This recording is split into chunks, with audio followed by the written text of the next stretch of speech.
Nuevo capítulo del serial de enfrentamientos entre el gobierno y la patronal. La firma para subir el salario mínimo debería ser una buena noticia y hubiera sido razonable que la COE estuviera en esa mesa y respaldara los aumentos pactados. Pero lo que no es razonable es convertir ese debate en un campo de ataques personales. Señalar que Garamendi cobra 23 veces más que el SMI, como hoy le ha reprochado Yolanda Díaz desde el Consejo de Ministros, es entrar en el terreno de la descalificación personal y el problema no es discrepar, sino erosionar la imagen del empresariado como si fuera el enemigo. En un país que necesita inversión, empleo y estabilidad, un gobierno debería proteger más al empresario y evitar las guerras personales, porque sin empresas no hay empleo y sin respeto no hay diálogo social que funcione. Aquí arranca Cuestión de Prioridades.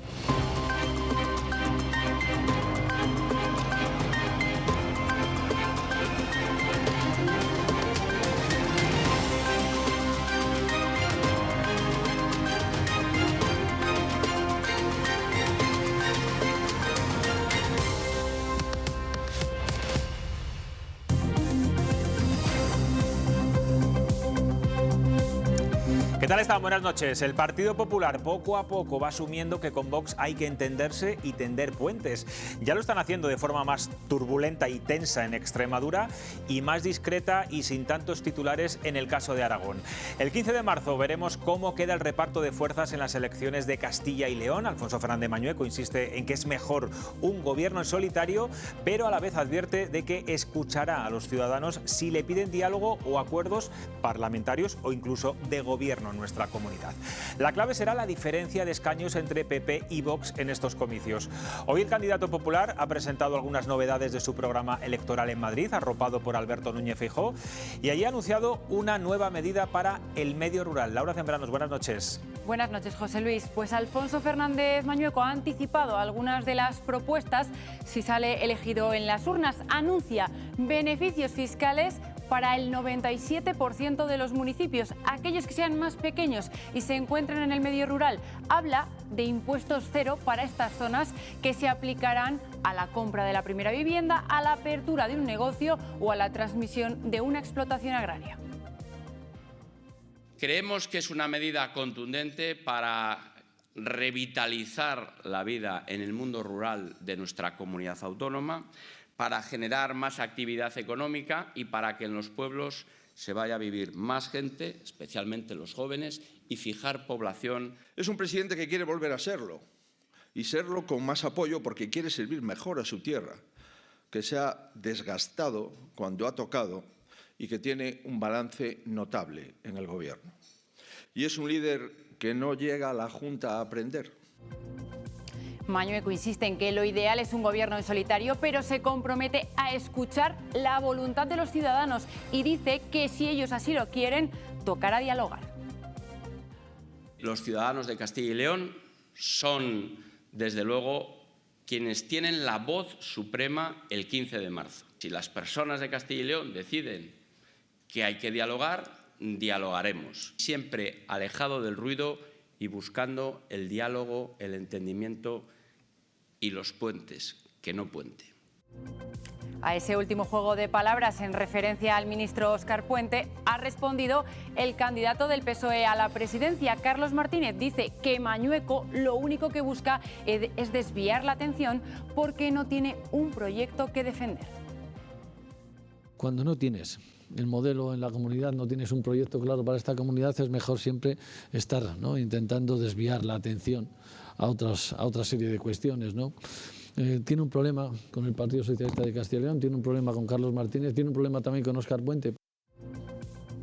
Nuestra pregunta de hoy trata sobre los futuros pactos. El 90% de nuestros espectadores cree que PP y Vox deberían ponerse de acuerdo para gobernar en las diferentes autonomías. El 10% considera que no es conveniente que lo hagan. Bueno, pues muchas gracias, Laura. Vamos ya a la mesa de análisis. Hoy nos acompaña Isabel Jimeno, Emilio Álvarez, Javier León de la Riva. Muy buenas noches a los tres. Buenas noches. Javier, ¿está tu partido más convencido de que va a tener que pactar o incluso gobernar con Vox y así yo ya lo está trasladando a la opinión pública? No tengo ningún cargo orgánico para decirlo, pero yo creo que va a ser necesario y conveniente. Y en ese sentido, pues yo estoy más cerca de la postura de Azcón en Aragón, que de la presidenta en funciones de Extremadura. Bueno, la presidenta en funciones en Extremadura está muy entregada a Vox últimamente, está haciendo muchos guiños, pero es que lo que pese no a se esos puede, matices constantes que está haciendo. Pero es que estamos que sí, que si no, que con esto no puedo, que luego no sé qué, y yo creo que eso es un error de planteamiento. Mira, yo si algo hice en la última campaña electoral que participé, cerrando la lista municipal de Valladolid, es que mi consigna todos los días es: a Vox ni se le menciona en los actos públicos. Si hay que hablar, ya se hablará, pero ni para meterse con ellos, ni para hacerles la píldora, no, la rosca. Vamos a ver lo que ocurre y, como dice ahora Mañueco, pues si los ciudadanos deciden que hay que dialogar, se dialogará, y si hay que es mejor un gobierno monocolor, bueno, eso ninguno político lo duda, ¿no? Que mejor es estar con los propios, claro, que no estar un poco condicionado, pero tampoco hay que... Y luego lo que sí me parece una postura razonable, la de Feijóo, que está diciendo que si hay que hacer un gobierno de coalición debe ser proporcional a lo que digan los ciudadanos en las urnas. Hay que hacerlo a lo mejor con cirugía, también. También, los cirujanos, sí. Cierta... Sí. Me ha pues, traicionado su... Pero es verdad que Feijóo ha ido dando bandazos, o ha ido cambiando su discurso, de no querer hablar nada de Vox, a atacarle rotundamente. Ahora ya, en el titular del Mundo de este fin de semana era, bueno, pues hay que entenderse. Pero es que los resultados de las elecciones están ahí, claro. Es que no es de recibo que digan que es que el PP puede hablar con Vox, porque Vox es la extrema derecha, que yo no la veo como la extrema derecha, y que, sin embargo, Pedro Sánchez pueda pactar con Bildu, con Esquerra Republicana, con Sumar, con Podemos, o sea... ¿Eso no es la extrema izquierda? En fin. ¿Cómo lo ves, Emilio?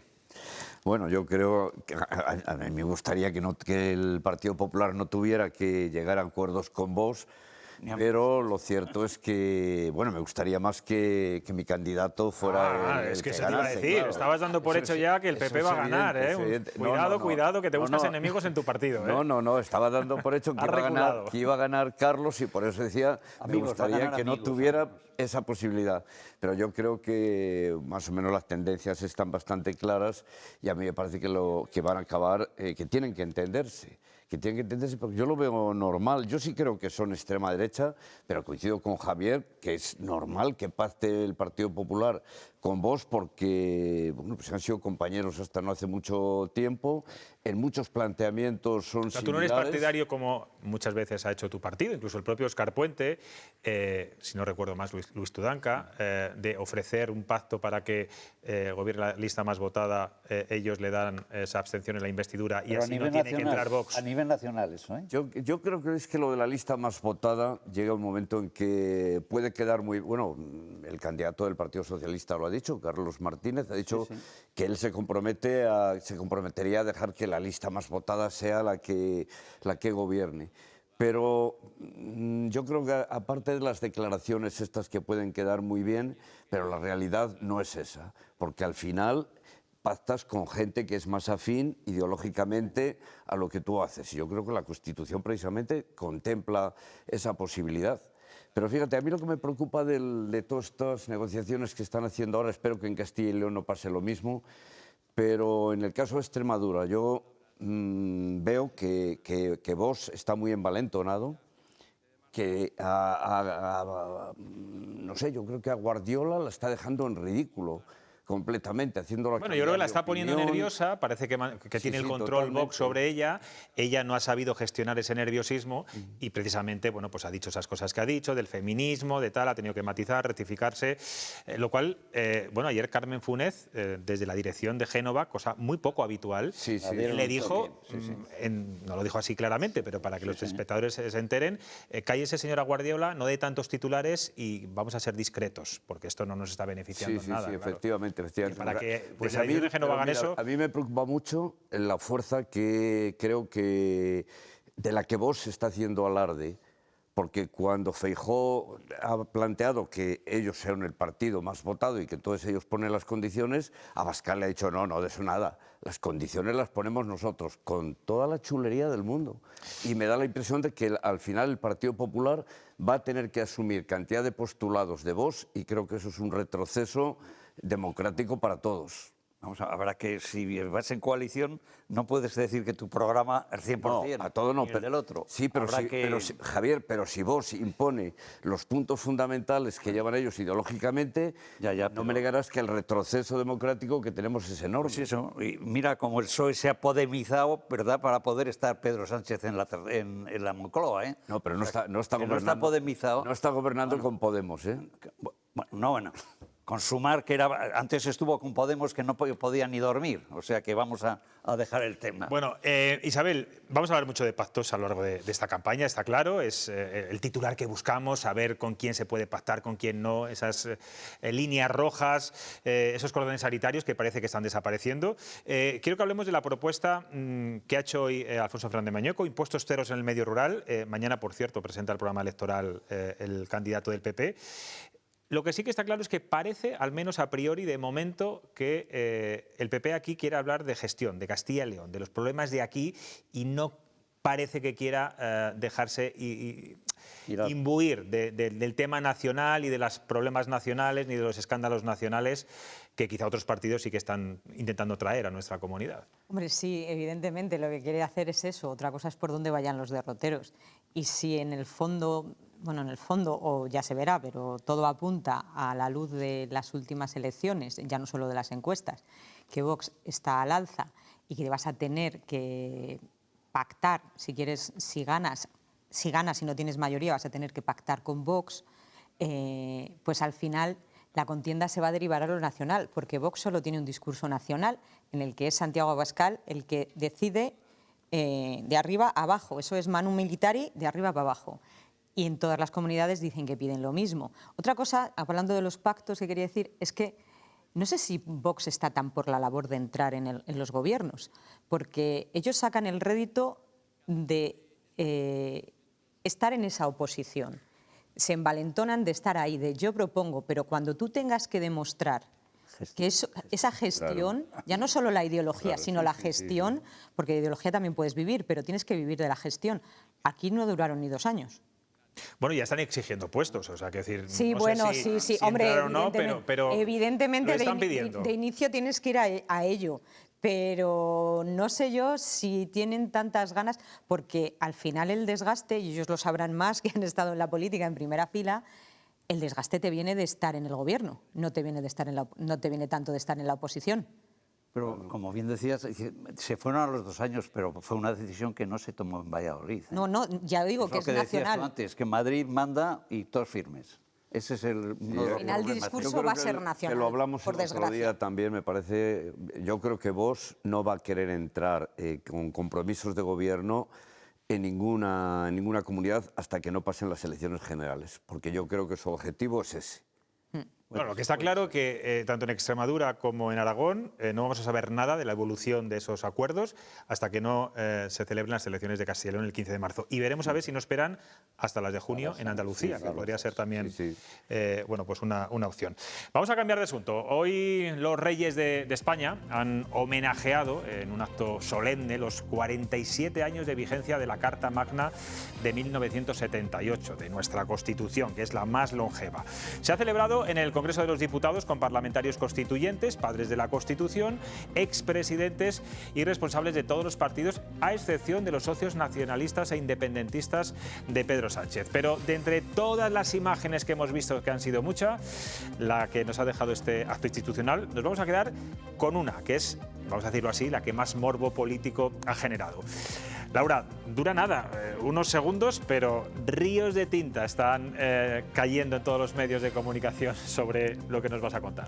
Sí, José Luis, porque la casualidad ha querido que tan solo unos días después de la polémica entre Felipe González y el PSOE se hayan tenido que encontrar y que saludar. Lo vamos a ver, vamos a analizar las imágenes al detalle. Pedro Sánchez da la mano a Felipe González, pero con gesto sumamente frío. Su otra mano permanece en la espalda y si se fijan en esta imagen a cámara lenta, Sánchez enseguida retira la vista del expresidente, pasa directamente a saludar a la siguiente persona de la fila.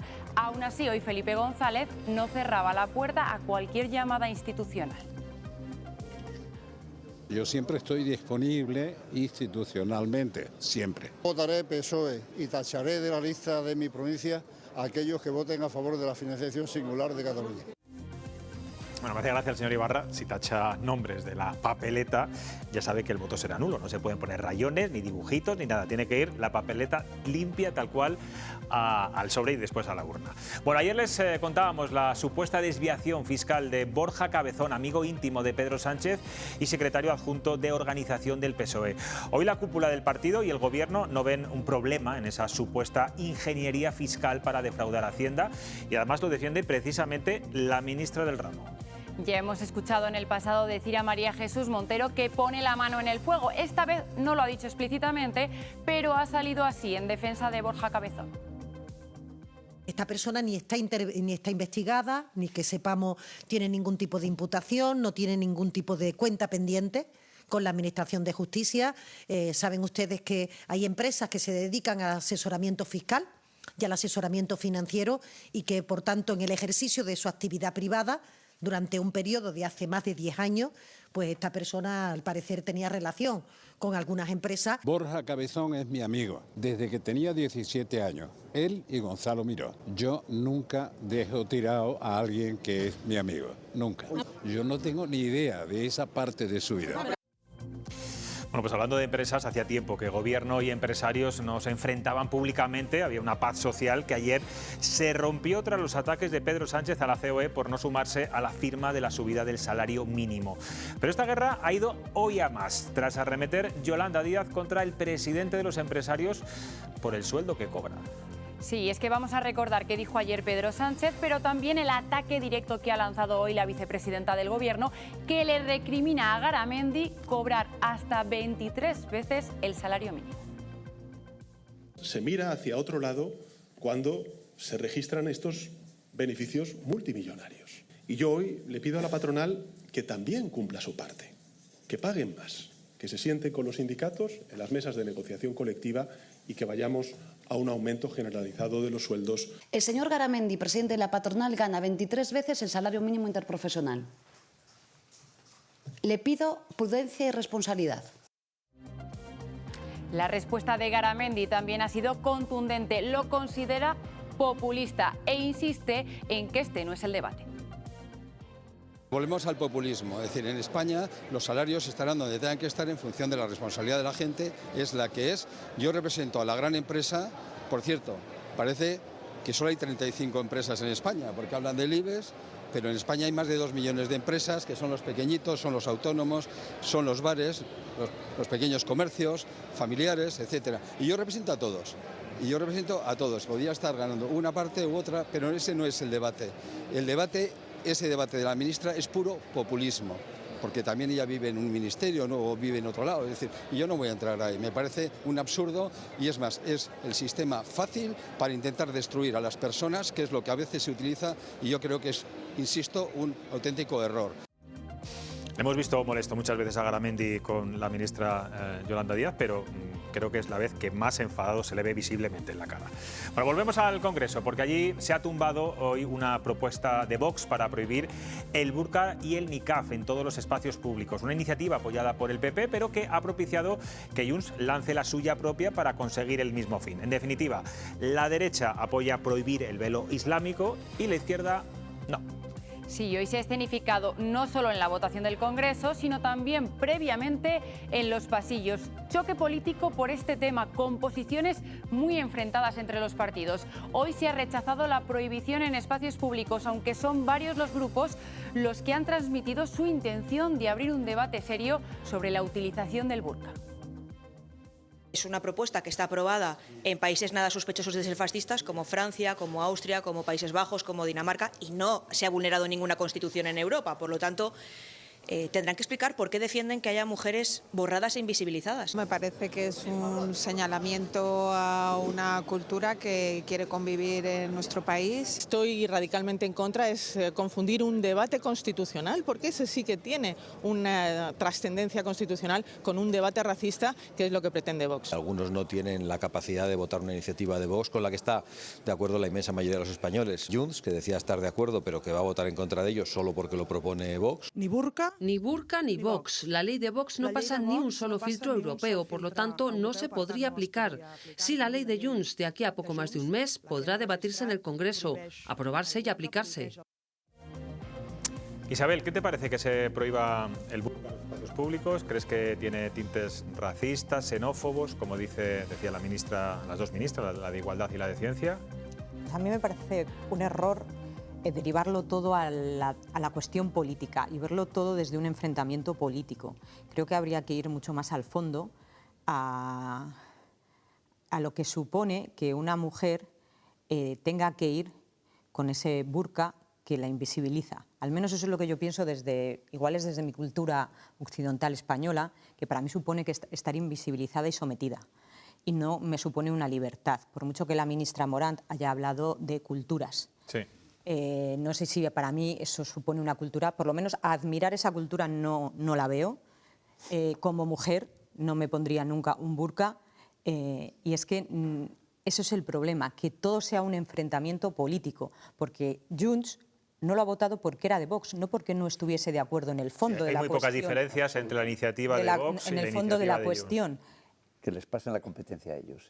Y que les pasen la competencia a ellos, que es el matiz que ponen para que Vox y el PP, me imagino, que no se lo voten cuando lo lleven al Parlamento, o por lo menos ahí están poniendo ciertos escollos. Si esa iniciativa, que evidentemente Vox también la redactó para que el resto de partidos se viesen muy comprometidos a la hora de apoyarla porque hablaba del racismo, de que vienen muchos inmigrantes, de no sé qué, pues eso también. Pero para mí lo que creo que debe haber es un debate más de fondo, de por qué esas mujeres tienen que estar sometidas así, porque por mucho que hay gente que a lo mejor dice que es que lo hacen con libertad, igual es que se han visto, ya lo tienen tan interiorizado que para ellas es libertad, pero para mí no es libertad que te obliguen a salir así mientras los hombres no van así.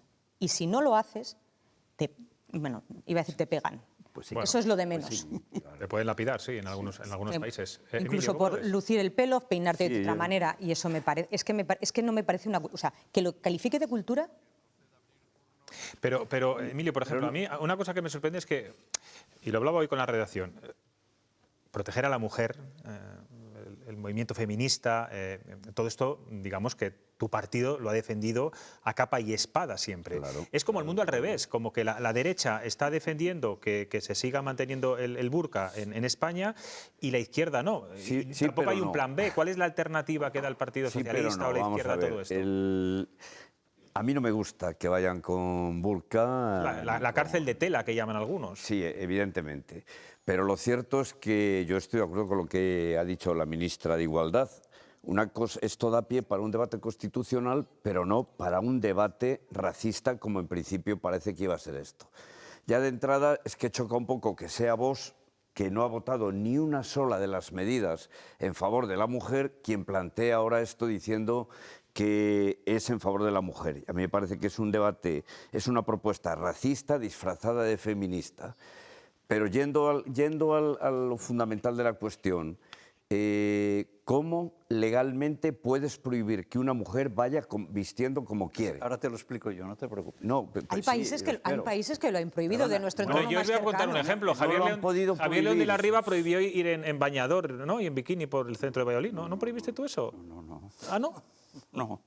Yo creo que sí. O se llegó a debatir, sí. Hombre, yo me acuerdo. Y hay ciudades en las que no se puede ir en bañador donde ¿Tú no has quieras. prohibido en Valladolid que la gente vaya en bañador y en bikini por el centro de la ciudad? Ya sinceramente no me acuerdo, si lo decís así como... Mira, me están diciendo por aquí mis compañeros que sí, ¿eh? Sí, bueno, pues es posible, vale. Pero vamos a llevar a cabo... No, porque... Tampoco veremos a tantos habitualmente bañados por aquí. Una cierta... Mira, estas mujeres, ciudades, con esta norma, estas mujeres van a ser todavía castigadas el doble. Primero por sus maridos, suponiendo que son quienes les obligan, porque también tenemos que pensar que a lo mejor no, que a lo mejor son ellas las que... Yo digo que yo no lo comparto, que no me gusta, que no, pero puede que ellas por su religión estén convencidas. Pero yo creo, mira, además, decís que lo han probado varios países, pero el Tribunal de Derechos Humanos de la Unión Europea no lo ha admitido. Pues lleva años. Y realmente yo digo ahora, vamos a ver, este debate en España, o sea, ¿qué porcentaje de mujeres utilizan aquí estas prendas? Bueno. Quitamos a lo mejor de la zona de Cataluña, alguna ciudad en la que haya mucha población de estos países y es una cuestión, yo creo que mínima, pero sobre todo ya digo que a mí no me gusta que vayan con estas prendas, pero realmente creo que una proposición de ley como iba planteada por Vox, estoy convencido, Javier, que el PP la aprueba porque quiere unirse a Vox. Si no fuera por estas circunstancias, no la iban a apoyar, estoy convencido. A mí me sorprende que Ana, que es la ministra de Igualdad, que es profesora de Constitucional, diga que esto da para un debate constitucional. Eso si fuera por una cuestión religiosa, pero es que no es una cuestión religiosa. Primero, el Corán en ningún sitio dice que tienen que salir con la cara tapada. En ningún sitio. Luego, por lo tanto, ya eso no es una cuestión religiosa. Segundo, una cuestión de seguridad. ¿Tú sabes que detrás del burka hay una señora o hay un terrorista? Porque como va tapado de la cabeza a los pies, no sabes lo que hay detrás. Pero en la proposición que presenta Vox no se habla para nada del tema. Yo no sé de lo que se habla en Vox. Yo lo que te digo, que por un tema de seguridad la gente tiene que salir con la cara... Yo no tengo nada con que salgan con el velo y la cara descubierta. Bueno, salen las monjas también, bueno, ya no quedan casi, pero antes salían así. Pero con la cara descubierta se sabe quién es la que está ahí. Con un burka o con la otra... El niqab. Pues ahí no sabes quién está detrás de eso. Eso es incuestionable. Por lo tanto, no entremos en temas de religión. Claro, pero habría que haber alegado entonces en la proposición de ley temas de seguridad nacional para poder justificar esa medida. Pero es que además, ¿por qué tienen que ir? Es que además, es que es opresión para ellas. ¿Dónde están las feministas de izquierdas, Emilio? ¿Dónde están las feministas de izquierdas? Que les parece de maravilla que salgan tapadas a la calle, porque si no el marido las abanica en casa. No creo que esté de acuerdo con eso, pero supongo, yo no he hablado con ellas. ¿Has visto alguna manifestación o alguna declaración en contra de las líderes feministas de la izquierda española sobre este tema? No, pero me imagino que pero me imagino que ellas pensarán que con una ley lo que no puedes hacer es obligar a una pero mujer que lo digan, a llevar que digan algo. Que ellas es que no quieran. dicen nada, Emilio, es que no dicen nada, están calladitas porque es la consigna. Bueno, es un debate que algunos grupos parlamentarios han reconocido que está abierto y que a lo mejor hay que madurar. Hay que debatirlo quitándonos el antifaz y las gafas de cartón, porque es que no se ven políticas. Y hay que abordarlo de una manera mucho más profunda, que es desde ese sesgo político que lo único que busca es el choque. Porque lo que creo que se debe buscar es que esas mujeres puedan vivir con la misma dignidad que el resto. Y libertad. Y libertad. Y no porque haya pocas es menos importante. Javier, Isabel, perdón un momento, una matización, que estoy de acuerdo con eso, pero imagínate lo que lo he dicho antes. Si se aprueba una ley como esta y se prohíbe a estas mujeres ir en espacios públicos con el burka, lo más probable es que estas mujeres, sean pocas o sean muchas, efectivamente, eso es lo de menos, no salen de casa. Porque a lo mejor no las... Pero el problema no lo tiene la ley, las tienen ellas y sus maridos. Claro, pero estás discriminando también a unas mujeres por el hecho de que en su cultura... Más discriminadas de lo que están. Claro, estarían más, estarían más. Pero Emilio, eso es como si hay maridos que no quieren que sus mujeres vistan de determinada manera y se legisla precisamente para que los maridos no las peguen, no las maltraten. No puede ser eso. Hay que buscar la dignidad de la mujer. Hay que ir al foco de la cuestión, que son ellas. Es verdad que eso que dices puede generar algún problema, pero bueno, quiero decir, al final lo que tiene que hacer la ley es proteger a las mujeres, la libertad de las mujeres y sobre todo lo que decía Isabel, la dignidad. Es una cuestión de dignidad. Aquí en España, estamos hablando en España, en sus países pueden ir con el burka sin ningún problema. Tampoco les ves en esos países. En 2011 gobernabas, Javier. Sí. Pues mira, en Valladolid modificaste en 2011 a finales una modificación. Una ordenanza, que prohibías transitar por los espacios públicos de la ciudad en bañador, bikini o ropa similar, excepto en zonas adecuadas para ello, piscina, riberas del Pisuerga, autorizadas. O sea que no sé si... No lo he negado, ya ves que no sé si seguirá, pero bueno, si a alguien se le ocurre ir también prohibí la mendicidad, Plaza de Poniente en bikini, cuidado que... Bueno, vamos con otro asunto. Emilio, quiero preguntarte, ¿qué te han parecido los ataques de Yolanda Díaz hoy a al presidente de la COE, de la patronal, a Garamendi.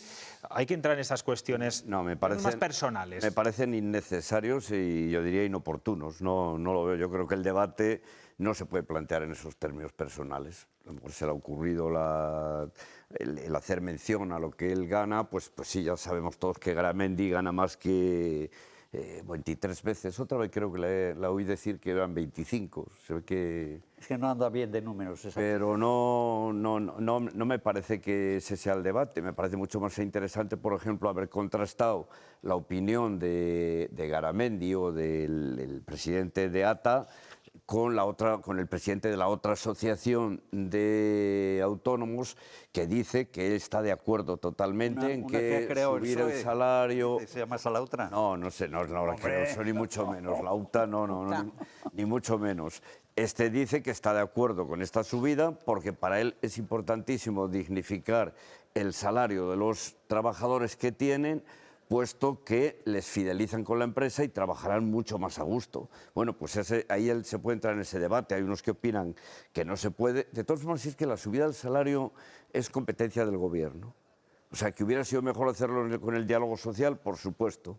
Pero una vez que lo ha hecho, atacarle a Garamendi en ese sentido lo veo innecesario. Y la crítica puede ser precisamente por no firmar, que yo creo que es una equivocación. Pero hablar de su sueldo y decirlo de esa manera en la mesa de Consejo de Ministros, que no estamos hablando... Sería bueno que esta señora nos diga cuántos puestos de trabajo ha creado ella, cuántas empresas ha puesto en marcha, cuánto ganaba cuando estaba en Galicia y cuánto gana ahora con un piso de 500 metros pagado. Sí, pero bueno, por eso mismo yo creo que el propio Garamendi le ha dicho que él no quería entrar en eso. Ya lo sé, pero me parece que no se debe entrar. Trabajando, sea su jefe, para en las próximas listas, y si no al tiempo, ir en las listas del PSOE, porque los suyos no la quieren ni ver. Lo dices por las loas de ayer a Pedro Sánchez. Hombre, es que eran de vergüenza ajena, por Dios. Bueno, hombre, quiero decir, cada uno puede alabar a quien quiera. Y has visto que estoy muy prudente, el presidente Sánchez, para que no me rías. Sí, y has dicho el nombre de Yolanda Díaz también, que es que me cuesta con Javier que diga el nombre y cargo. Isabel, ¿qué opinas? Pues a ver, es que de las declaraciones entrando al sueldo, es que me parece caer en un sitio tan... Es una bajeza. Si ya tu argumento es cuánto gana ese señor que tiene su empresa, que da sus trabajos. Y evidentemente todo el mundo queremos tener un sueldo mayor. Evidentemente eso creo que nadie me lo va a discutir, que queremos tener un sueldo mayor. Pero en una negociación, por mucho que la competencia de subir el salario mínimo sea del gobierno, es muy fácil gobernar cuando tú no lo vas a pagar. Claro. Yo invito y tú pagas. Porque al final quien lo paga son esas empresas que sí, que ganan más, y que podrían pagar más, pues en cada una depende, porque también se obliga a subir el salario. ¿No crees que se equivoque la COE no firmando ese acuerdo cuando es, digamos, una medida muy popular? Supongo que lo que hay que hacer es mirar los números, porque dicen, no, si es que subir, imagínate, solo 20 euros al mes, ya 20 euros al mes, más las cotizaciones, más tal, igual a una persona, a un autónomo, a un comercio que tiene a un trabajador y tiene que subirlo todo eso, pues es el llegar o no llegar a fin de mes. La mitad de la subida se la queda Hacienda después. El mejor es el llegar o no llegar. Creo que las negociaciones, para que realmente sean efectivas, deben ser a cuatro bandas en el diálogo social. El gobierno, bueno, a tres bandas. Gobierno, empresas y sindicatos. Y llegar a un acuerdo que busque el bienestar de todos, de las empresas, de los trabajadores y del gobierno. Lo que pasa que a lo no mejor, solo con vista electoralista. Como decía antes Javier, siguiendo con el lenguaje del cirujano, a lo mejor hay que utilizar el bisturí, porque claro, cuando hablamos de empresas, no hablamos de las del IBEX solamente, hablamos también de pymes y de autónomos. Es que hay autónomos que no llegan. Se tiene que hacer en función del número de trabajadores, del número de facturación, etcétera, y no a todas por igual. Creo que a lo mejor ahí hubiera estado, no sé, una medida un poco más sensata. Hemos tenido el caso de Mercadona, que ha dado una paga extraordinaria y una semana de vacaciones más a todos sus empleados porque la empresa va bien. Pero claro, eso lo puede hacer Mercadona. La tienda de ultramarinos de la esquina de mi calle, esa no lo puede hacer. No, y que... Bueno, pero estamos hablando de la subida del salario mínimo interprofesional. No estamos hablando de que todas las empresas tienen que subir la misma cantidad. ¿Es el salario mínimo? Sí, el salario mínimo obliga al resto. ¿Cuánto cobra un médico residente? Pues un médico residente no sé cuánto cobra el salario mínimo. Poco más que el salario mínimo, por su trabajo como residente. Ahora, si le pones una guardia y otra guardia y otra guardia, bien. Y el médico residente, te recuerdo, 6 años de la carrera, 4 o 5 años de especialidad, oposiciones para hacer el MIR y 4, o sea... Sí, Javier, pero ese es otro tema ya, que no tiene nada que ver con lo de la subida del salario mínimo. Bueno, ya, pero es que no estará tan bajo. Ahora mismo que están los médicos de huelga, pues a lo mejor es el momento de debatir si realmente un médico gana bastante o tiene que ganar mucho más. Pero yo creo que la subida del salario mínimo interprofesional está muy bien planteada en un momento en que la economía de España ha crecido lo suficiente para poder hacerlo. Mira, hombre, yo no soy el economista, 2,8, pero si quieres hablamos de la economía de España, el 2,8 en el 2025, solamente en un año, de un año para otro el 2,5, y cuando las cosas parece que iban peor. O sea que si hacemos el cómputo global de la subida, me parece que desde el 2018... ¿Y cuánto ha aumentado la deuda el gobierno actual? ¿La deuda? Sí, la deuda. No lo sé cuánto ha aumentado la deuda, Vale, bastante más del pero no 2,5. tiene que ver nada con el crecimiento de la economía. Ah, no. No. O sea, que la deuda no tiene nada que ver. La deuda se va Perdóname, pagando yo después. pensé que había poca economía, pero... Hombre, Javier, dime un solo país que no haya aumentado, que no haya incrementado la deuda. Yo no estoy en esa dinámica. Lo que yo te digo... Con la deuda se trabaja siempre. Con la deuda se trabaja siempre. Pero Javier, ¿tú no crees que es un momento adecuado? Bueno, dice Pedro Sánchez, ya no solo por la economía, sino por los beneficios que tienen las empresas, en el que el IPC está disparado, en el que comprar una vivienda es imposible, alquilarla, que el salario mínimo, el que insiste muy bien Emilio, llega a esos 1.200, estamos hablando de 1.221 euros brutos, repartidos en 14 pagas, Otra cosa distinta es que ese salario mínimo se está acercando cada vez más al salario medio de este país, lo cual es lo que yo estoy diciendo, ¿no? Por eso he sacado el tema de los médicos, que le ha molestado a Emilio, pero es que... No, que no me ha molestado. Es que de nada sirve yo sé lo que No, digo que es otro debate. Es que de nada sirve, bueno, sí sirve, pero no sirve mucho que te siga subiendo el salario mínimo si al final tu vida sube mucho más, porque a mí me pueden duplicar el salario mínimo y paso de cobrar 900 a 1.800. Quedarte con 800 euros. No, claro, hace pero el problema pero es que creo que donde habría que centrarse más es en que eso que ha subido tanto, la vivienda, la compra, ¿por qué ha subido? Porque igual podríamos empezar a mirar ahí, porque ha subido de repente. En los últimos 7 o 8 años hay cosas que se han duplicado. Y el salario mínimo no se ha duplicado. No eres más rico por cobrar más. De hecho, hay gente que cobra más y es mucho más pobre porque no llega. Entonces, no solo es vender el titular de cobras más, es que igual donde hay que, iba a decir una expresión muy fea, donde hay que centrarse es en contener esos sueldos. En contener esos precios. Porque si comprar antes un coche, tú te podías comprar un coche por 15, 20.000 euros, a ver dónde encuentras un coche ahora por 15.000 euros.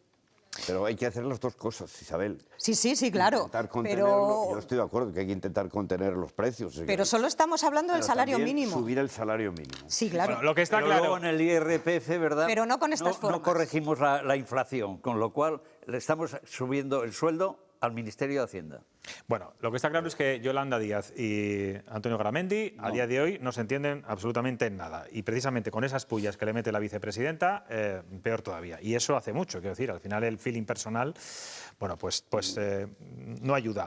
Quiero que, y te voy a preguntar, Emilio, a ti, como exdirigente socialista y militante socialista, hemos visto ese saludo frío, helador, casi ni se han mirado, de Felipe González y Pedro Sánchez después de toda esta polémica de estos días, donde Felipe González ha dicho que va a votar en blanco porque su partido no le representa. Yo no sé si esa imagen que estamos viendo ahora mismo refleja precisamente los dos PSOEs existentes en estos momentos. Los dos PSOEs enfrentados, además. No, yo creo que no. Yo creo que... Se llevan de maravilla todos. Esa imagen, esa imagen representa a Felipe González. Y mira, voy a aprovechar precisamente una entrevista que he leído hoy, esta misma tarde, de Demetrio Madrid, por quien tengo un enorme respeto, igual que por Felipe González, le he tenido, que dice, hablando de Felipe González, le preguntan por eso y dice, Felipe González, dice, ha perdido la realidad política de este país, aparte de sus principios. Yo creo que es una reacción. O sea, no es una referencia ya, como decía ayer la secretaria de Organización. No lo es. Además, yo estoy convencido que si ahora mismo en el Partido Socialista hay que mostrar apoyo a Pedro Sánchez o se presenta Felipe González, que se presenta unas primarias. Eso no va a pasar. No va a pasar. Pero Felipe González lleva una sorpresa porque el apoyo que tiene ahora mismo, es mi opinión, es mínimo. es mínimo. Y Pedro Sánchez con todo esto está saliendo reforzado aún más todavía. O sea, que es curioso que se le respeta más a Felipe González, los ciudadanos en general, que el propio partido. Pero hablas desde el Cuando punto de vista hablo en general, hablo de orgánico todas o las ideologías. Pero los desde el ciudadanos punto de vista orgánico ese apoyo o desde el punto de vista de ya no digo del afiliado, del simpatizante, de quien... ¿Quién consideras, de verdad consideras que Felipe González no tiene ese apoyo dentro de quienes han votado... No digo del partido a nivel orgánico, dentro de quienes han votado alguna vez al Partido Socialista. De la calle yo creo que la postura de Felipe González no la entiende prácticamente nadie. Porque un dirigente como él, que ha sido presidente del gobierno, lo mínimo que tendría que hacer, si realmente es coherente con sus ideas, con su ideología, sería apoyar al que esté ahora gobernando. No, pero vamos a ver, yo creo, fíjate Emilio, ahí no te doy la razón, creo que él es coherente consigo mismo porque él lo que quiere es en su forma de entender el partido, es salvar al partido, precisamente. Quiere que el sanchismo acabe y que vuelva el socialismo de antes, ¿no? El auténtico, la socialdemocracia. Claro, yo entiendo que los sanchistas... bueno, pues os remueva, ¿no? Y os sangre este tipo de declaraciones que hace. A mí no me gusta que me llamen sanchista. Yo no soy sanchista. Si es que no estaría colocado en algún sitio. Pero efectivamente, pero es verdad que yo ahora mismo creo que, es más, estos ataques a Pedro Sánchez, y sobre todo viniendo de Felipe González y de otros antiguos dirigentes, que ha salido hace poco unos cuantos de ellos, ocho en concreto. O sea, no es bueno que un partido tenga pepitos grillos, que alcen la voz, que critiquen el rumbo del partido. Les hay, pero hay una diferencia enorme entre atacar visceralmente al presidente del gobierno, que está haciendo lo que puede, que la situación es muy difícil, eso lo entendemos todos. Lo que tiene que hacer para mantenerse en la Moncloa. Claro, y para poder hacer que la economía crezca, que el paro descienda como no había 500.000 empleados públicos, así se crea empleo. Y sacando del paro... No, precisamente no, Javier. El empleo público ha crecido... El empleo público ha crecido de forma desmesurada y luego nos hemos... No inventado, porque lo inventó el PP en su día, lo de los fijos discontinuos. Gente que trabaja un mes al año y no figura como parado. Los otros 11 meses se está cobrando el paro, pero así que se crea empleo. El mayor empleo, y aquí cito a Garamendi precisamente, el mayor empleo en estos últimos años lo ha creado el sector privado. Esas son palabras del señor Garamendi. Yo te buscaré las cifras y te las voy a... Yo quiero que volvamos al enfrentamiento de los dos PSOEs, aunque Emilio diga que no hay dos PSOEs, que Felipe González es una isla, que está él solo ante esta guerra. Tú fuiste muy díscolo también con tu partido, Javier. Sí, por supuesto. Pero mucho, ¿eh? Y no lo he ocultado nunca y así me ha ido, pero bueno, ¿qué quieres que te diga? ¿Y perdiste la credibilidad, dejaste de ser un referente precisamente por, bueno, pues decir las cosas que no te gustaban dentro del PP? Pues hombre, a algunos no les gustaba y era público y notorio, pero al final, mira, aquí sigo y la gente me respeta y me aplaude cuando hablo. El otro día que tuvimos una reunión los de Valladolid, terminé con una pequeña intervención, oye, una ovación que me recordaba mis mejores tiempos. Isabel, ¿tú cómo ves toda esta historia? Es que en el fondo es como un espectáculo. ¿Por qué aireas eso tan en público? Aunque supongo que ya ha llegado un punto en el que no lo ves. Y si Felipe González, para él, sus principios ya no son los que están en este PSOE de ahora, pues igual ha llegado un momento en el que ha dicho basta. También hablabas de Felipe González, que ya no es, pero también ha sido muy crítico Emiliano García Paje. Sigue siéndolo. Ha sido y sigue siéndolo, y es el único presidente que tiene mayoría absoluta del PSOE en una comunidad autónoma. Supongo que él en la realidad del día a día está. Claro, pero mira, Isabel, es diferente la postura de García Paje que la de Felipe González. Sí, no he dicho que sean igual, pero es crítica García Paje también. no ha llegado a decir, no ha dicho jamás que él va a votar en blanco si se presenta Pedro Sánchez. Es que eso dentro de la dinámica, a lo mejor quien no esté en un partido, bueno, Javier, tú sí lo sabes, a mí me parece gravísimo que alguien que ha sido además, ya no porque sea militante, si eres militante y dices que no vas a votar al secretario general de tu partido, al que le hemos elegido todos, ¿es mejor comulgar con ruedas de molino? No, entonces no tiene. Lo mejor es irte de ese partido, eso lo decía Rubalcaba. hablando también de esto. Si realmente ¿no te estás parece, en un partido decía y quieres que gane otro, ¿qué haces en este partido? Decía, Emilio, tu compañera Ana Redondo, la ministra, que a mí me pareció un poco feo la frase, que Felipe González ya no vale ni como jarrón chino. Jarrones chinos que ya no... Una palabra que el propio Felipe González acuñó hace ya muchos años, ¿no? Cuando salió de la política. Ya no aporta nada, ya no hay que escucharle, no os enriquecéis con nada de lo que diga. Vamos a ver, claro, yo tengo una opinión sobre él. Yo no le haría el menor caso. Hay gente que ha sido muy válida en unos determinados momentos, pero en otros ya realmente tienen que admitir que ha pasado su etapa. ¿Sabes lo que ocurre, Emilio? Que, me merece credibilidad. Yo creo que el problema ya no es solo Felipe González, yo creo que es que cualquier persona que se salga un poco del tiesto es atacada de forma despiadada por todo el aparato. Le ha pasado al difunto, perdón un segundo, al difunto Lambán. Esas palabras de Óscar López tan desafortunadas, tan bochornosas del otro día, diciendo que la culpa de que el hundimiento del PSOE de Aragón era de Javier Lambán, le ha retratado. Pero también la secretaria de Organización habló de que Paje estaba comprando el marco argumental del Partido Popular. Es decir, es que nadie, absolutamente nadie, puede decir nada discordante. Pero que no lo creo. Porque hay una estructura muy bien creada para atacarle y para despedazarle vivo, ¿no? Oye, no tan bien creada porque es que salen diciendo literalmente lo mismo. Les dan la... Bueno, pero eso en todos los partidos. En el tuyo también, ¿eh? Hay argumentario que escuchas y... Efectivamente, dirigentes tienen que salir así, pero yo creo que es muy diferente la postura de Paje que la postura de Felipe González. Yo creo que Felipe González está actuando desde mi punto de vista, yo le he valorado pero muchísimo y creo que sigue siendo un referente de lo que se hizo en su momento. Por eso digo que hay compañeros que están pensando que hay que echarle del partido. Yo más bien pienso que lo que no hay que hacer es hacerle ya lo caso. es con Leguina y estamos todavía a ver cómo termina. Pero claro, pero es que, Javier, Leguina dijo también... Que está esta noche pero Leguina dijo que iba a apoyar a la presidenta de la Comunidad de Madrid. ¿Cómo que no? No es verdad, como que no es verdad. Apareció con ella en un meeting. Fue a un acto que le invitaron en una campaña electoral. Nunca dijo que iba a apoyar a Isabel Díaz Ayuso, hombre. Vas a un acto a apoyar a tu rival. Perdona, a un acto institucional que se había hecho que no lo organizaba además el Gobierno de Madrid. ¿Y por qué ha pasado el momento de Felipe González, yo desde fuera pregunto, y no de Demetrio Madrid? Porque las opiniones de Felipe González ya son de otro punto, ya tuvo su momento, y Demetrio Madrid, que gobernó aquí hace tiempo, sí que tengan más validez. No, Isabel, no. Es decir, yo he citado a Demetrio Madrid porque he leído una entrevista que ha hecho él, pero él mismo, Demetrio Madrid, es el primero que ha reconocido que su etapa ha pasado. Demetrio está colaborando con el Partido Socialista como un militante más.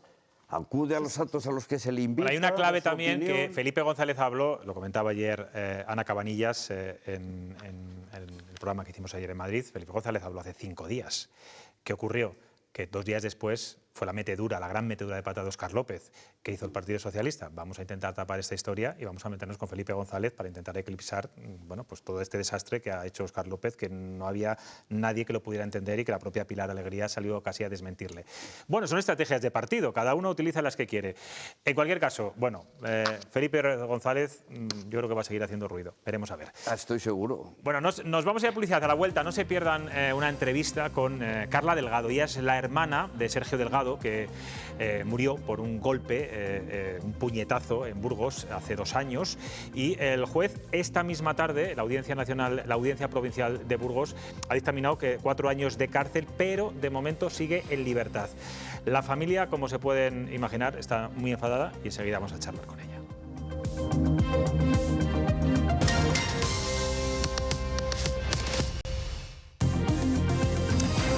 Estamos de vuelta, seguramente conozcan la historia que les vamos a contar ahora. El joven vallisoletano Sergio Delgado murió en Burgos hace 2 años cuando estaba celebrando una despedida de soltero y tras recibir un puñetazo mortal por parte de otro joven. El juez la semana pasada dejó en libertad al autor de la muerte, una decisión motivada por el veredicto del jurado popular que no vio intencionalidad de matar. Hoy la audiencia de Burgos esta misma tarde le ha condenado a 4 años de prisión, la pena máxima, y a 200.000 euros de indemnización a los padres y 50.000 euros a su hermana. Con ella hemos hablado nada más conocerse esta tarde la noticia y esto nos decía. Carla Delgado, buenas noches y gracias por atendernos en estos días tan complicados para ti y para tu familia. Hola, buenas noches. Bueno, vamos a empezar por la noticia que hemos conocido esta misma tarde, la condena de 4 años de cárcel, la pena máxima prevista en el Código Penal, al que propinó el puñetazo mortal a tu hermano, y una indemnización económica a tus padres de 200.000 euros y de 50.000 para ti. ¿Qué supone esto para vosotros? ¿Cómo habéis recibido esta sentencia que todavía no es firme?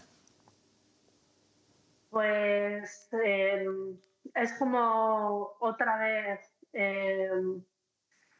recordar todo lo que hemos vivido en el juicio una vez más, otra vez sentir que la justicia no nos protege y sentir que da igual la lucha que hemos llevado estos 2 años por justicia por Sergio, porque ha quedado reducido eso a un homicidio imprudente y a unos 4 años que, aunque no haya sentencia en firme, el acusado y el asesino, en este caso de mi hermano, siguen en la calle.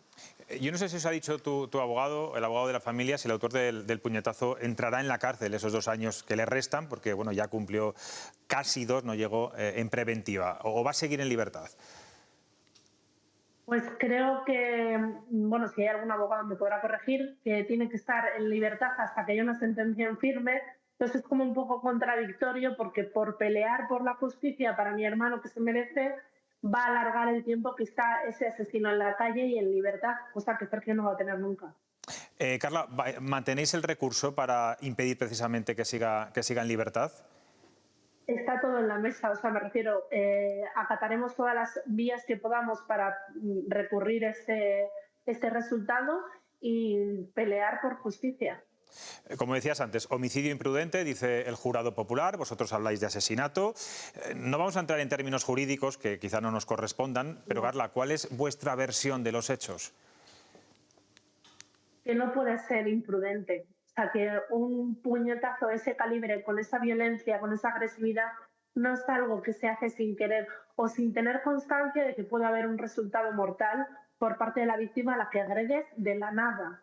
O sea, no puede ser que no se tenga en cuenta que el único testimonio que hay por parte de los amigos del acusado, no de mi hermano, es que lo único que se habló fue de Valladolid y del fútbol, y que inmediatamente después se produjo una agresión mortal en minutos.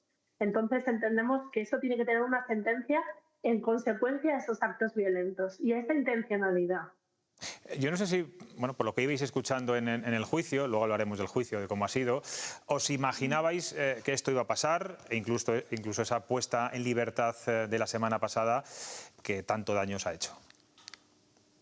Por supuesto. O sea, de cómo se ha ido manejando el juicio durante esos 5 días de infierno absoluto, teníamos claro que algo así iba a pasar, que en la primera oportunidad iba a salir y que cualquier sentencia que resultase de ese veredicto iba a ser insuficiente.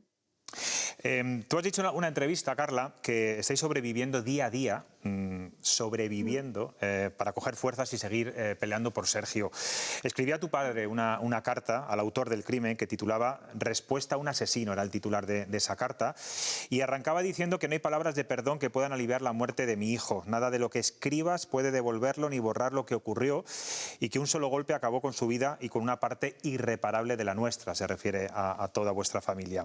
Dice cosas como que la familia no podrá perdonarte nunca. Tu llanto en el juicio fue falso y cobarde. ¿No os creéis el perdón del autor de este golpe mortal, ni siquiera cuando dijo en el juicio que daría su vida por cambiar lo ocurrido?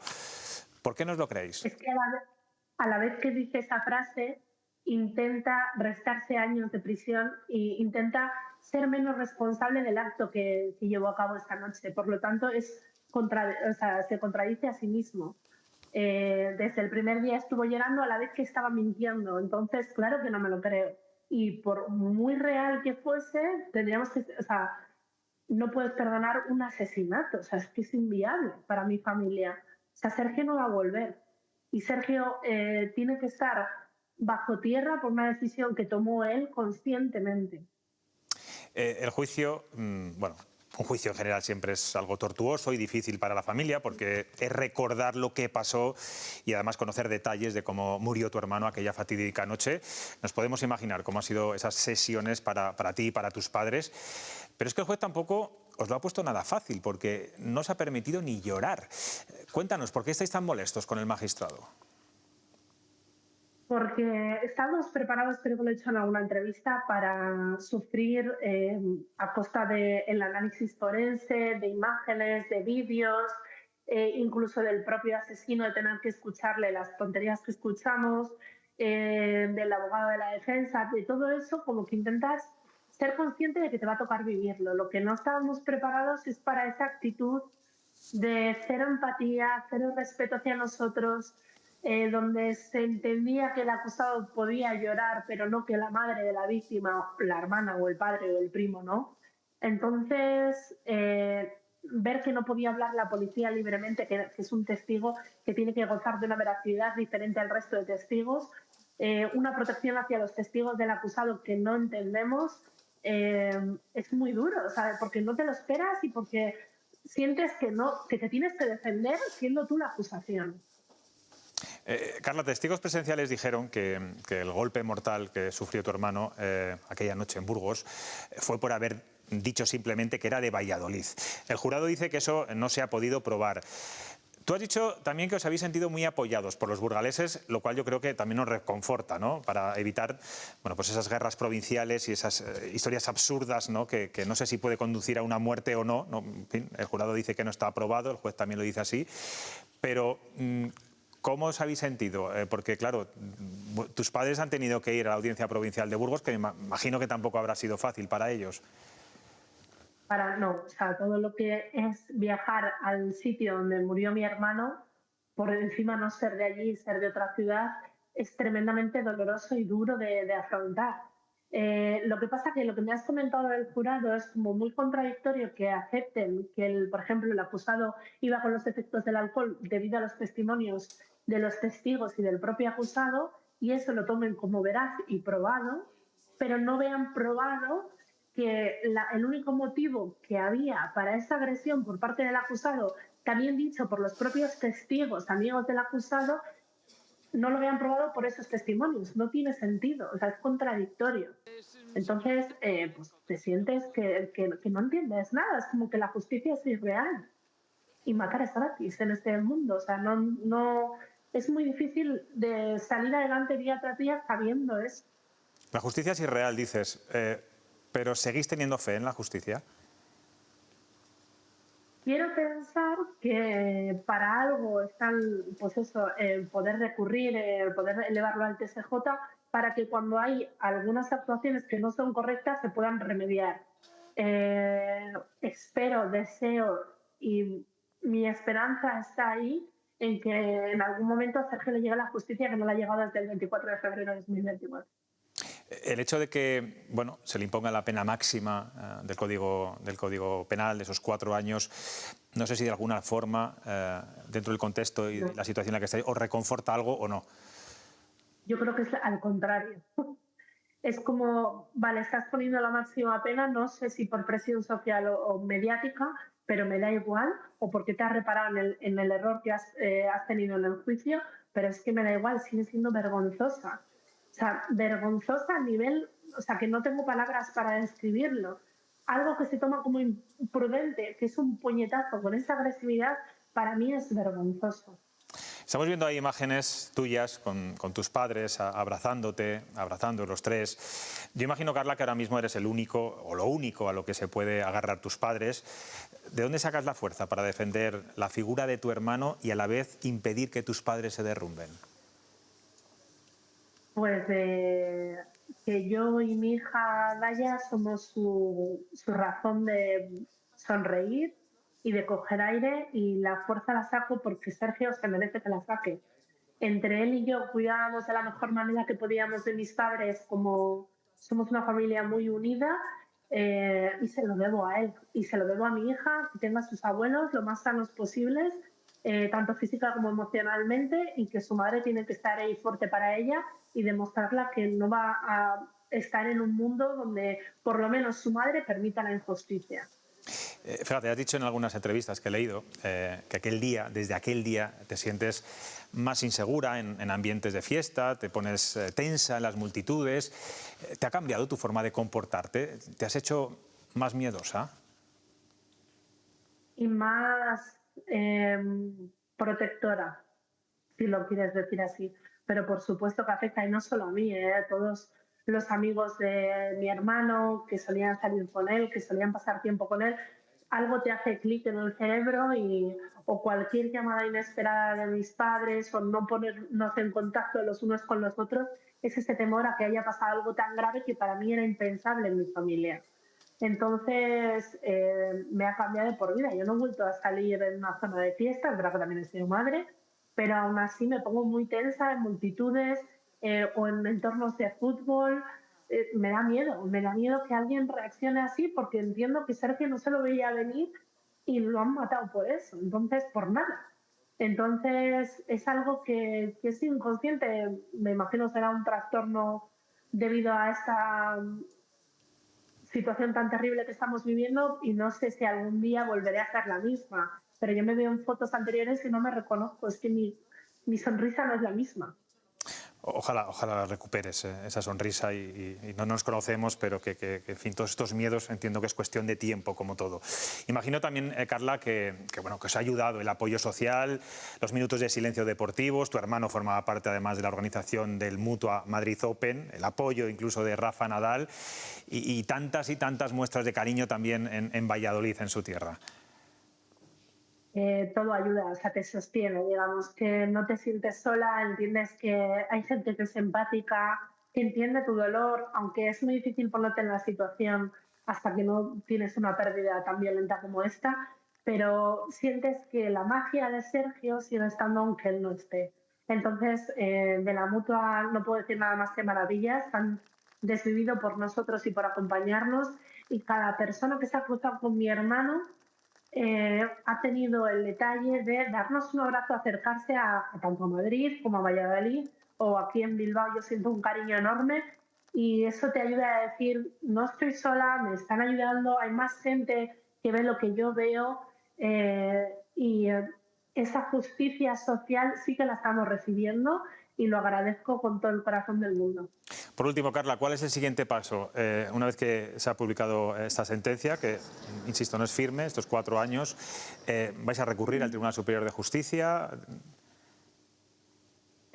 Todas las vías que podamos usar para pedir esa justicia por Sergio vamos a llevarlas a cabo. Lo malo que es otra vez empezar la lucha, pero coger aire donde podamos y a seguir peleando porque Sergio se lo merece y es mi hermano pequeño, lo voy a defender de por vida. Pues eres una gran hermana, Carla, una gran hermana mayor, y desde luego que le estás cuidando como se merece y dando la cara también por tus padres, que creo que eso es muy importante. Gracias por atendernos, seguiremos la pista y veremos a ver en qué acaba todo. Mucha fuerza, Carla, a ti y a tus padres. Muchas gracias por darnos voz. Bueno, yo creo que es de humanos, ¿no? Entender la visión de Carla, de sus padres, pero claro, yo os pregunto, ¿dónde marcamos esa línea entre el respeto a las sentencias judiciales y lo que nos puede parecer injusto desde fuera y más en un caso tan cercano como es su hermano o su hijo, Javier? Bueno, yo quiero ser muy prudente en este tema porque yo he criticado además muchas veces que hay gente que va a las tertulias y habla de un tema policial, de un tema de seguridad, de un tema médico, de un tema de agricultura. Parece que saben de todo. Y yo del Código Penal conozco poco. Además de lamentar la situación, porque creo que nadie sensato puede estar a gusto con lo que ha ocurrido ahí, yo estoy convencido, quiero pensarlo, que no hay un asesinato, no había voluntad de matarle. Yo creo que el puñetazo no le da para matar, le da para desquitarse, si estaba además un poquito colocado. Y entonces, extremar la prudencia. También no quiero ocultar, no me gustan los juicios con jurado. Yo prefiero los profesionales. Yo creo que a la gente del jurado se le puede tratar con un poco de labia de la defensa, de la fiscalía o lo que sea, también se le puede llevar al terreno que interese. Por lo tanto, para mí, juicio con profesionales, y asesinato modestamente creo que no, pero homicidio está claro, y claro, que tenga la misma pena el autor de este homicidio, que eso parece que no hay ninguna duda, que en un choque de 2 coches o a un atropello matas a uno, es la misma pena. Homicidio imprudente suena un poco fuerte. O sea, por lo tanto, prudencia exquisita y que los expertos en derecho resuelvan y yo lamentar lo mal que lo está pasando esta familia, a la que no conozco de nada. Emilio. Sí, pues prácticamente opino igual. O sea, yo creo que, bueno, asesinato evidentemente no, porque el Código Penal es muy claro en ese sentido, y para que haya un asesinato tiene que haber voluntad, intención, y lo del homicidio, si era doloso o imprudente, yo creo que el jurado y el juez, que después tiene en cuenta lo que ha decidido el jurado, pues es verdad que es muy duro para la familia, porque ellos pensarían que no. Claro, decía la hermana que le ponen la pena máxima quizá por la presión social. Yo creo que no, le ponen la pena máxima porque es que creen que es realmente lo que se merece por esta actuación violenta, agresiva, en un ambiente que no tenía que haberse producido bajo ningún concepto. Pero claro, el problema está en haberlo calificado como homicidio imprudente. Como Javier, digo que yo no soy ningún experto en derecho, pero es verdad que hace unos días salió el tema este, y con varios conocidos, uno de ellos es precisamente juez, y le preguntábamos por el tema este, y él tenía también muy claro que con el Código Penal en la mano le iban a calificar como homicidio imprudente. Isabel. A ver, pues como decía Javier, hay una parte que es la de la figura del jurado popular, que ha estado muy cuestionada. Hay jueces en sus sentencias que lo han cuestionado a su manera, porque claro, lo que diga el jurado al final te impone qué tipo de delito puedes, y a partir de ahí la pena. También es cierto que yo he visto sentencias de asesinato con alevosía y ocultación del cadáver 9 años. O sea que, porque el juez, después de tener un veredicto del jurado que decía que había sido asesinato, él aplicó lo que consideró. Y luego, pues claro, es que el juez, en base a eso, que el asesinato lo veo yo desde mis conocimientos, los pocos que tengo penales y legales, asesinato no era. Homicidio sí, ahí está la clave de qué tipo de homicidio. Y el juez lo que dice, que le aplica esa pena en atención al mayor reproche penal que debe merecer una actuación violenta y agresiva realizada contra una persona desconocida y sin un motivo que pueda servir para justificarla, realizándose en una zona de ocio donde debe prevalecer todo lo contrario. No es que sea la presión social, sino lo que él ha tirado del Código Penal a la hora de aplicar esa pena. Y la familia recurrirá. Ir al juicio y revivir todo eso es lo más duro pero si les que se puede les parece injusto, ellos tienen que ir hasta el final. No, digo asistir al juicio. Yo he visto a familias asistir a juicios muy duros por asesinatos, y también el juez les mandó salir. Sí, pero lo que no puede hacer un juez es, si ver a una madre llorar, decirle que aquí lloriqueos no. No, las formas no. Pero que salgan sí. Eso no se puede hacer. En el caso de Paloma India se les hizo salir. Yo desde aquí todo mi ánimo y de verdad mi apoyo a esta familia, la que tampoco conozco como Javier, pero bueno, quiero decir, la justicia es la justicia y ellos tienen, como decía ella además, bueno, pues todas las vías ahora mismo abiertas para recurrir hasta el Tribunal Superior de Justicia y donde ellos consideren. Quiero preguntaros también por una noticia que hemos conocido esta misma tarde y que de alguna forma nos toca en Castilla y León. Ha dimitido el director adjunto operativo de la Policía Nacional, José Ángel González, tras ser acusado de agresión sexual a una subordinada. Es que este señor, que estamos viendo en pantalla, que le vimos mucho durante el COVID, seguramente le recuerden, fue 9 años comisario aquí en Valladolid, y me decían tanto Javier como Emilio que le conocen bastante bien, ¿no? Sí, yo he tenido una relación, evidentemente, estando él en la policía y yo en el ayuntamiento de alcalde, hemos tenido mucha relación, hemos tomado vinos juntos, hemos ido a algún concierto, y a mí me ha dejado absolutamente descolocado. Ciertamente es curioso porque tenía que haberse jubilado, Jota, como le llamábamos aquí, tenía que haberse jubilado, pero el ministro Marlaska decidió que no y cambió la normativa para que pudiera seguir de DAO, de director adjunto operativo. Es decir, la máxima, para que lo entienda la gente, de uniforme, como decía con Emilio hace un rato, de uniforme la primera autoridad de la policía es él, porque por encima ya hay un político. Pero el número 2, que es de político. Entonces, a mí me ha dejado descolocado, pero estamos viendo cada cosa últimamente que ahora ya no sabe uno. Bueno, a él se le está investigando en estos momentos por agresión sexual, dice directamente el país, por violación. Emilio, yo no sé si tú eras su delegado del gobierno, coincidiste cuando él era comisario aquí. No, cuando era comisario no. No. Cuando yo fui su delegado ya había otro comisario. Él entonces estaba ya en Madrid. Pero vamos, que le conocía personalmente y lo mismo que dice Javier, una sorpresa total. Porque, no sé, pues es de estas personas que no te lo puedes imaginar, que es lo que menos te imaginas que él pues haya podido estar en esta situación. El jefe de la Policía Nacional violó a su subordinada en la vivienda oficial. Estoy viendo aquí, por ejemplo, en OK Diario, una agente denuncia al director operativo de la DAO por agresión sexual y meses de acoso. Bueno, esto va a traer cola seguramente. Nos vamos a ir a publicidad. A la vuelta seguimos.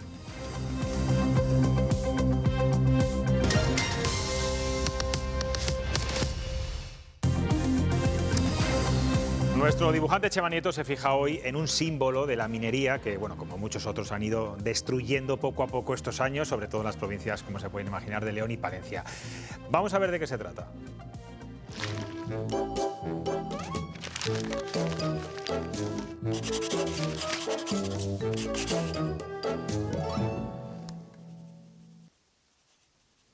Estos tiempos de inquietud necesitan mucha luz. El jueves, Endesa voló las chimeneas de la central de Compostilla 2 en Cubillos del Sil, en el Bierzo. Eran las dos estructuras más altas de toda la comunidad autónoma, con 290 y 270 metros de altura. La demolición falló y quedaron en pie 70 metros de una de las chimeneas, causando entre los vecinos que estaban viendo las explosiones unos sentimientos de rabia, pena, humillación e incomodidad. Es curioso, ¿verdad? Se puede tener sentimientos encontrados y que todos sean malos. A ver, cuando empezamos a construir cosas. Más luz en cada rincón de Castilla y de León. Bueno, pues vamos a agarrarnos a esos 70 metros que quedaron en pie en esa demolición. Isabel, yo no sé si es momento de replantearse la minería después de que ha sido totalmente destruida, de que ya no hay mineros en España, pero bueno, es verdad que hay partidos políticos que lo siguen defendiendo. A ver si se puede replantear, pero ya retomarla yo creo que es muy difícil porque se ha cerrado todo, lo que no evita que se deba hacer un debate sosegado, sin esas gafas de cartón tan políticas que decía antes, sobre la importancia que podría tener ese mínimo de reserva estratégica, dado cómo estamos viendo cómo evoluciona el mundo, cómo dependemos de la energía, que hemos vivido un apagón y que nos pensábamos hace poco que eso de las guerras con metralleta había pasado a la historia, pero casi ahí a las puertas las tenemos. El mix energético del que tanto hemos escrito los periodistas. Emilio. Yo creo que no tiene ningún futuro, o sea, replantearse ahora otra vez la minería del carbón. Si estuviéramos hablando de minería de otro tipo de productos, de estas tierras raras o de otros productos que son útiles para las nuevas tecnologías, pero yo creo que ahora mismo ya toda Europa está inmersa en una política de ir hacia unas energías limpias, hacia la descarbonización y dar marcha atrás ahora cuando realmente, bueno, lo vemos esto, que aquí se ha desmantelado la central esta de Compostilla y realmente... Bueno, en Francia se están replanteando, ¿eh? Es que iba a decir eso de las energías limpias. Ahora resulta que la energía nuclear es limpia, a pesar de nuestra vicepresidenta de Europa y de nuestro gobierno tan progresista. La verdad es que para mí Nieto es un artista. O sea, una viñeta de Nieto es muchas veces, te dice más que un editorial de un periódico, porque es un artista para buscar. Y yo creo que es que estamos siendo a una velocidad, queremos ser ejemplo de todos y ser los más de todos. Las centrales nucleares solo se están cerrando aquí, se están abriendo otras en otros sitios. Seguimos comprando energía a Francia, con lo cual hay que pagarlo de energías nucleares que además están muchas de ellas al lado de España. O sea que yo creo que eso hay que planteárselo seriamente. Habéis dado vuestra versión, no hay tiempo para más debate y te doy la razón. Chema Nieto, más que un humorista gráfico con muñetitas, un editorialista. Sí, para mí. Pues a partir de mañana con la viñeta un poco diferente en ABC. Eso es, cambia la viñeta de ABC, ¿no? Va a ser vertical. Va a ser vertical, sí. Ahí os digo, No lo veo, vamos a ver. Bueno, pues ahí le veremos en ABC y aquí en Cuestión de Prioridades, y a ustedes les espero también aquí en este programa mañana, 9:30, 10:30 de la noche. Es que en campaña electoral vamos a adelantar el programa y ya tengo ganas de que empiece la campaña. Hasta mañana.